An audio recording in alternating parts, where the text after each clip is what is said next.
আজ তোমাদের জন্য খুব সুন্দর একটা রেসিপি নিয়ে এসেছি, যেটা তোমরা অল্প উপকরণে খুব সহজেই বানিয়ে ফেলতে পারো।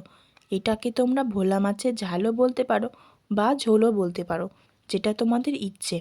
তো চলো বেশি বক বক না করে রান্নাটা শুরু করা যাক। প্রথমেই নুন হলুদ দিয়ে মাছগুলোকে মাখিয়ে রেখেছি। তারপর কড়াইতে সর্ষের তেল গরম করে মাছগুলোকে সুন্দর করে ভেজে তুলে রেখেছি। ওই তেলের মধ্যেই কালো জিরে ফোড়ন দিয়ে কেটে রাখা আলুগুলো দিয়ে দিয়েছি। একটু নেড়ে চেড়ে নুন দিয়ে দিয়েছি পরিমাণ মতন। আলুগুলো ভাজা ভাজা হওয়ার পর কেটে রাখা পেঁয়াজ কুচিগুলো দিয়ে দিয়েছি। আলু পেঁয়াজ খুব সুন্দর ভাজা হয়ে নরম হয়ে যাওয়ার পর কেটে রাখা টমেটো কুচিগুলো দিয়ে দেব। টমেটোগুলো নরম হয়ে আসলে হাফ চামচ মতন আদা বাটা দিয়ে দেব। সব কিছু একসাথে ভেজে নেব। ঠিক তারপর অল্প একটু জল দিয়ে দেব। সমস্ত মশলাগুলো দিয়ে দেব, যেমন হলুদ গুঁড়ো, জিরে গুঁড়ো, ধনে গুঁড়ো আর লঙ্কার গুঁড়ো দিয়ে ভালোভাবে সব কিছু একসাথে কষিয়ে নেব। তারপর দিয়ে দেব কাঁচা লঙ্কা।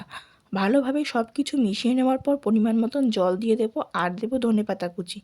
তারপর আর কি, ঝোলটা একটু ফুটে গেলে মাছ দিয়ে আর 1 মিনিট মতন রান্না করে নিলেই তৈরি আমাদের ভোলা মাছের ঝোল বা ঝাল। শীতের দুপুরে গরম গরম ভাতের সাথে একদম জমে যাবে। আজ আসি তাহলে।